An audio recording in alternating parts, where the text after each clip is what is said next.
Hey guys, I made a video about a year and a half ago about making um letting your past make you better, not better. Um I didn't really give it much more thought since then. And then I was talking to a friend a couple days ago, and he he's had some life-changing events. Anyway, we were talking about God, and he was like, "Well, I didn't know you felt that way." Um, and my honest answer was, well, I really didn't then. And it's, probably in the last year and a half, I've really done some soul searching, talking to God, um, some forgiving, and kind of on a better path, on a closer relationship with God. And I just wanted to share my story with you guys. Not all of it, of course, but some of it as to what's made me what I am and who I am. And maybe help somebody along the way. I don't know. Maybe if somebody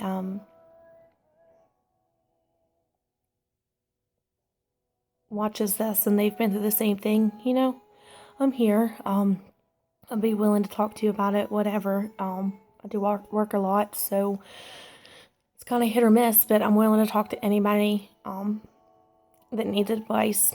I'm willing to lend an ear to anybody that needs to just talk about it and get it off their chest, because that was my biggest thing. I was so ashamed of what I've been through, what I've done, that I didn't want to tell anybody. Oh my gosh, what would people think? And it's probably why it's taken me this many years to get to where I am. But I don't really know where to start, so I'll just start with my first memory. And that was in first grade. We were home in school bus going home, and we had stopped at a church letting some kids off, and a lady came on, asked for me and my brothers and sisters. I didn't really know what was going on at the time. My parents were divorced. We were living with my mom. And anyway, it ended up being a social worker. Put us in foster care. I had bounced back, and we bounced to a couple different homes. And yeah, that's a lot on somebody in first grade. What are you, 6 years old? Um, anyway, one of the foster homes, I found out a few years later that the only reason they gave us up was because our foster mom had cancer, and I know it's kind of selfish, um, but when I found out, I was kind of glad that's why, because when you're 6, 7 years old and you think, well, your mom and dad didn't want you, and now this family doesn't want you, and you get pushed on to somebody else, like, that can really mess with you. So anyway, we went through that. My dad got us when I was in second grade, and he remarried. Um, things weren't perfect, but they were better, I guess. Then they got divorced, and my dad, of course, was working to support us, and so we had to go to babysitters. We had one that was really great. We went to school with her kids. And for some reason, she couldn't keep us anymore, so we started staying with a pastor and his wife, and then there was also a lady in her congregation that kept us some too. Remember my dad? I don't know. He worked nights, so like sometimes he would like come pick us up. We'd be sleeping. He'd wake us up, take us home. We'd go back to bed. Sometimes we stayed the whole night. But at this point, I'm 11, and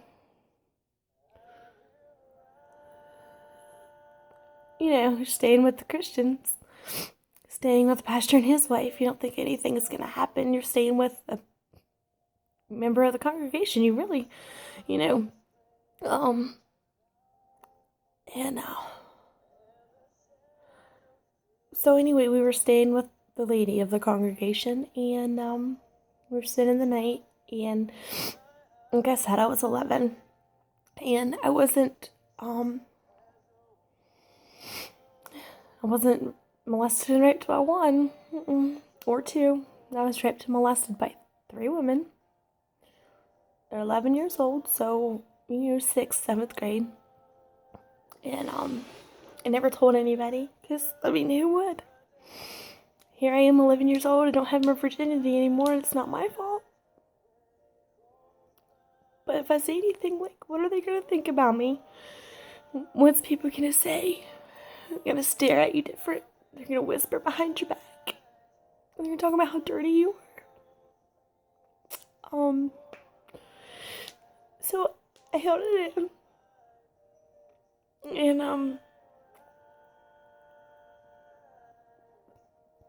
I didn't even tell my dad about it until this past Christmas.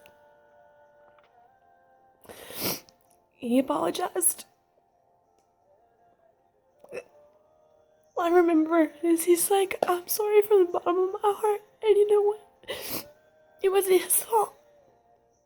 But I held that against him for so long. I thought if he really cared, he would make sure stuff like that didn't happen. He would, I don't know, protect me, keep stuff from that, I don't know, I don't know what the heck I was thinking not telling him. So here it is, 17 years later, and I'm finally telling him. And all the while, keeping that in caused so much trouble, and caused so much pain, so much more hurt than it had to, because after it happened, I became an angry person. I didn't want to be around people, you know how hard it is to see the person that did something like that to you and have to pretend that nothing happened, that everything's okay. At that point, I really questioned God, okay, I get kind of why my dad doesn't know about it, but why would God let something like that happen? If God was real, and if God loved me, why would he let that happen? I was a kid. It's not like I got to say yeah, you know what I mean? It's not like I was ready. But it cost so much, oh man. Looking back, I wish I would have said something, because from that point, after holding it in, becoming an angry person, mad at the world, me and my dad fought constantly, to the point I was put on probation, and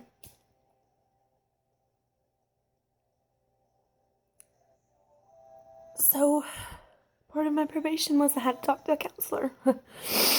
You think I'm telling the counselor that? So she's like, there's nothing wrong with her, she's fine. They didn't want to see me anymore. And the probation officer's like, no, she has to have counseling. So they sent in a second one, and I'm refusing to talk to this woman. I wouldn't even tell her my name. She's asking me, I wouldn't even tell her. So I ended up getting put in a group home, because I wouldn't open my mouth. What the heck was wrong with me? So here I am, living in the same place with these kids that, for crying out loud, there was no way I wasn't nearly, nope, no way. Some of these kids were horrible. I don't know their stories. I don't know if something happened that caused them to be that way, but I just knew I definitely didn't need to be there. and they ended up getting put in a foster home. And it was with my foster parents that the foster mom had got cancer. That's when I found out that she wanted to keep us, but she had cancer and couldn't. Um, that was like, yeah, that was a blessing knowing that she wanted us. Um, and then I stayed with them for a while. This is 7th grade, and they actually wanted to adopt me. And me being young, naive, like I wanted my family, I wanted mine. Um, so I decided I wanted to move it back with my mom and my little brother and my 2 sisters. And yeah, things were good for a while, but things have a way of creeping back. You want to forget them, but that's not gonna happen. Um, and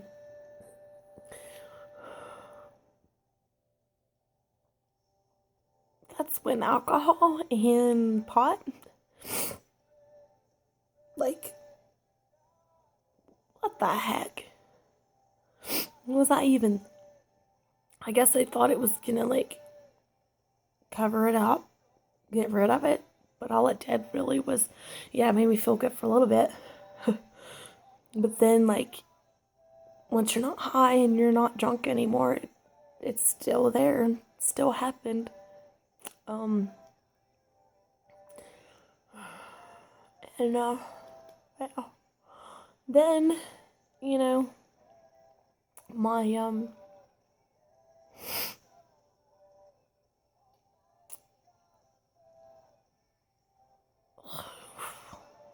just crazy stuff. Let me tell you, like, my mom's boyfriend started touching me. Tried telling her about it. She told me I took it the wrong way, like I was lying. Yeah. Now, at this point, I totally understand why nobody tells. When people say, well, nobody will believe me, I completely get that now. She didn't believe me. I ended up running away. To my dad's. And, we got subpoenaed to go to court. The judge is like, you're gonna be held in contempt and sent to juvenile detention if you don't go home with your mom. Well, I'm not going back there at this point. Like, I don't know. So I refused, and guess what? I got held in contempt. I got sent to juvenile detention, in, like, Christiansburg. And here I am. All I did was refuse to go home. That's it. And I am in a cell. God. And there's people there that have committed murder and, like, some obscene things. And yeah. So I finally caved after a while, and agreed to go back to my mom. At that point, I basically stayed with my sister and her husband, and their kids, and stayed there. Then my sister was getting beat on and abused, and we ended up going to Joy Ranch, which is a home for kids, and we stayed there, which wasn't too bad, until my sister got custody of us, and things weren't so bad. I mean, I guess they weren't your normal family, your normal stereotype of a normal family, but I was happy. And then we ended up moving back to West Virginia. My dad had remarried and was staying with her. So basically we stayed and yeah. I guess, I mean, I guess high school wasn't so bad. I mean, 10th grade, I was teaching an 8th grade English class, so, I mean, I had that.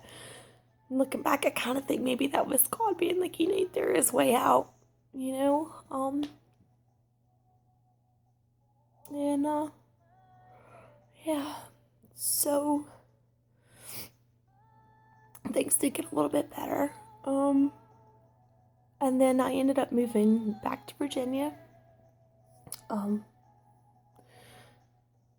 where alcohol became like an every night thing again. After a couple years, I was there for a while before I started drinking like heavy again. But then it was to the point I was getting drunk every night. Don't know how I got myself home. Don't know how in the world. I don't remember driving myself home. I don't know how in the world I got home. And it's then that I met this friend that was asking me, saying he didn't know I felt that way. Well, I don't know, I got myself out of the rut, I guess. And kind of thought it was over. Guess what? It wasn't done.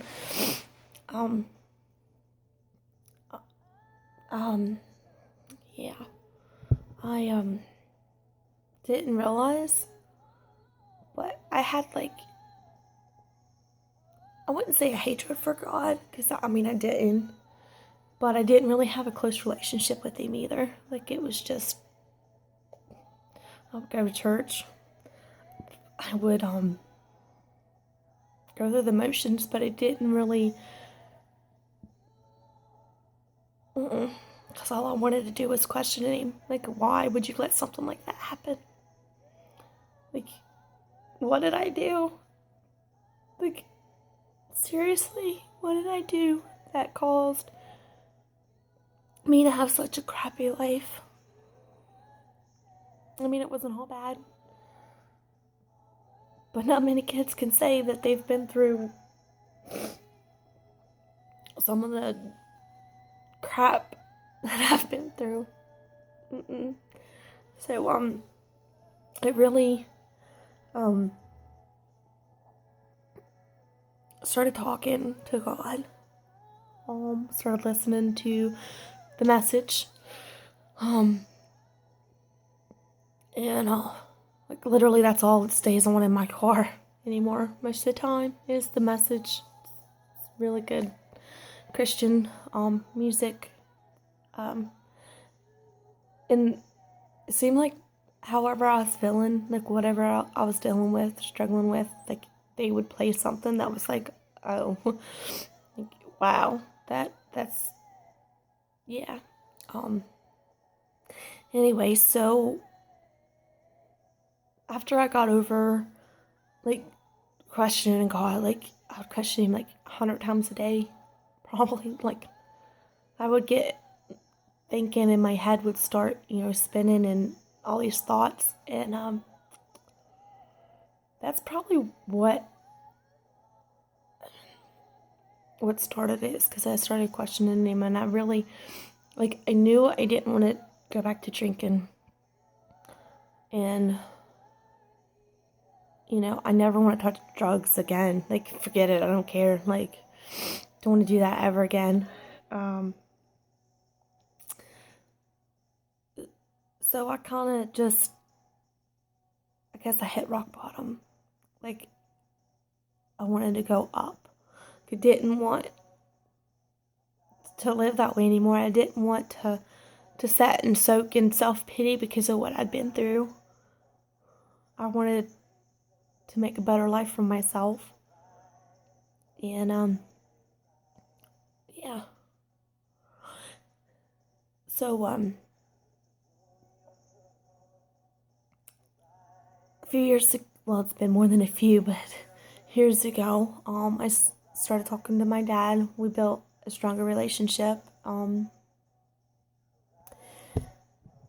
Things were going good, and bam, God's like, he's got cancer, needs, all this stuff. But I'm so glad that God was like, yeah, you still need to be there. So, yeah. So I built my relationship up with my dad again, and I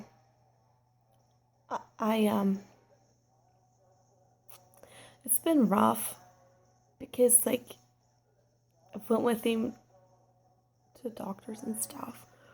Well, and I'm thinking like he needs a lung transplant, and I'm thinking, God, why would you put me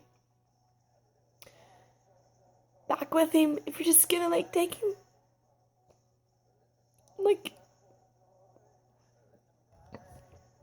Yeah. So I started praying and thinking and just all that good stuff. And lo and behold, God blessed me with not one but 2 jobs, and so I get to save to help him and pay for my dad's lung transplant. So God really does come through. All you have to do is have faith and believe, and he'll come through. Most people's 2 jobs. What? You work 2 jobs? That's all you do is work.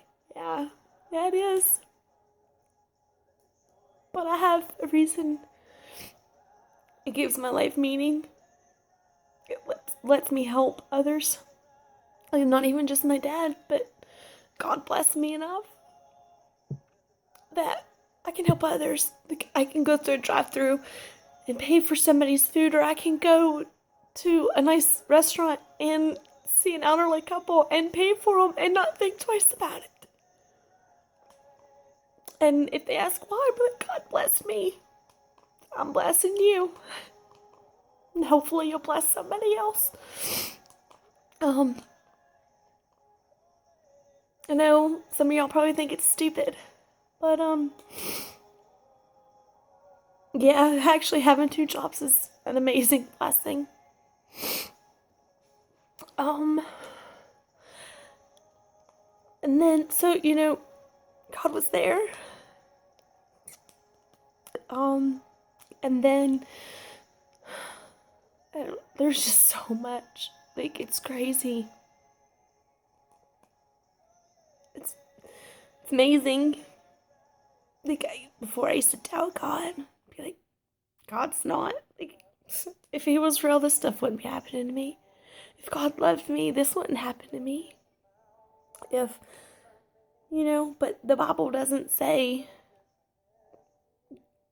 your life's going to be perfect. It doesn't say you're going to be without trouble. It says that God will be with you. God will not forsake you, and he will be there every step of the way. That's what the Bible says. So, yeah, I've been through some hard times. Whew, and it took God to help me forgive. Because I'm never going to get an apology. I've accepted that. But it no longer controls me. It doesn't have a hold on me. Because I forgave. Because that's what God said to do. Forgive others. And he'll forgive me. So that's what I do. You've wronged me, fine. That's on you. But I forgive you. And now,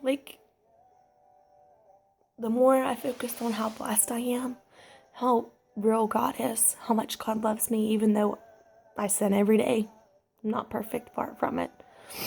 I mess up. I struggle still to this day. But you know what? God's always there.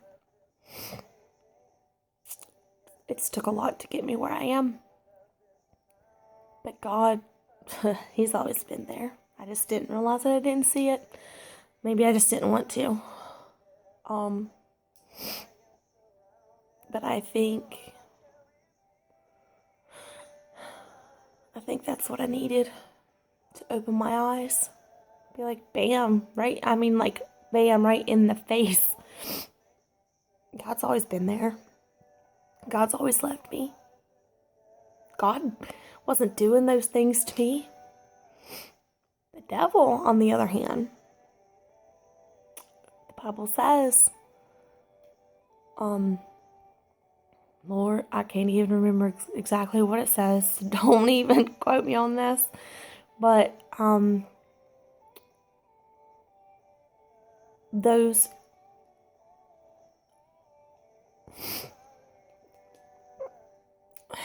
oh man, it's making me so mad. I can't remember. Basically, those who have a purpose and are called upon, that's who the devil's going to go after. And that's who he's going to get hardest. And you know what? Maybe I do have a calling. Maybe I do have a purpose. I know I do. Might not know what it is yet. Doesn't mean that I need to give up on God. Doesn't mean I need to give in to the devil. Doesn't mean alcohol is my friend. It's not. It's just going to make it worse. I'm going to wake up in the morning. My problems and my troubles are still going to be there. So, yeah. And so God's always going to be there for you. You just have to ask Him for help. Call upon Him. Thank Him for everything. Everything. I mean, I thank God that I have 2 jobs, that He has blessed me more than I deserve. He has blessed me abundantly. I have a car that gets me from point A to point B. If I want to up and go to Virginia, see my friends, guess what? I can. I mean, granted, I have to take time off work probably, but I can. If I want to bless somebody else, guess what? I can, because God's blessed me. If I am so flippin' tired from working a 16-hour day, I can go home, I can climb in my bed, I can take a shower. God's blessed me. There's miracles all around us. We just don't think of them that way. I didn't before, but guess what? Flower blooming, bam, that's a miracle. The sun coming up, that's a miracle. It's the snow, that's a miracle. And it really is. Just the small things are miracles from God. And it's all in your perspective and how you look at things. I'm an imperfect Christian. I sin every day. Got a long way to go. God's there with me. Guess what? God ain't giving up on me. He won't give up on you. He's there. He's waiting. He wants you to accept Him. He'll walk with you every step of the way. Trust me, I'm not worthy. God thinks I am. God thinks I am. Enough to help me get through my past, my pain, my hurt. Enough to bless me more than I could ever imagine. I had a friend tell me once, she's like, people don't have to know. All they have to know is what you want them to know. She's absolutely right. Because guess what? I didn't tell nobody none of this. None of it. Till recently. Like, this video is the first time that probably 90% of you is going to know that I was in foster homes. That I was abused. Definitely the first time anybody except my dad and my sister and the preacher's wife, who I sent an email to. It's the first time you guys are going to hear that I was molested and raped. Hey, it's my story. It's my past. not letting it make me bitter anymore. It's going to make me better. It's going to make me a better person. Judge not lest you be judged. Hey, I'm not judging. Whatever happened to you, it's happened. You can talk about it. It really does help. It does. And I think that in itself, what happened to me is probably why. I've got friends in all walks of life. I don't judge none of them. I'll help you if you want help.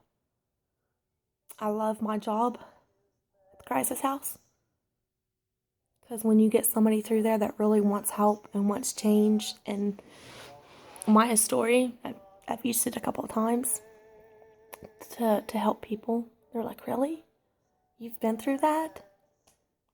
Yeah. And look at me now. Look at me now. Never would have known, never would have guessed it, would you? So yeah, that's my revelation, I guess. God smacked me on the head. Like a big old brick.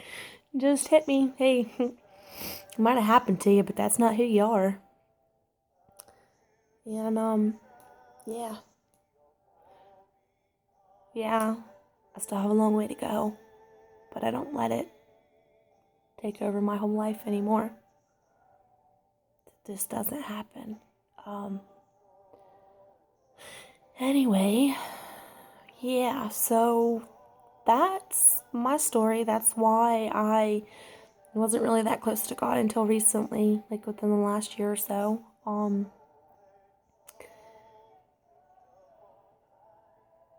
Anyway, I guess that's it. Like I said, if any of you guys have anything you want to talk about, I have an open ear. If you want some advice, I can give it to you. I just don't want to bore everybody with any more craziness. But anyway, God bless.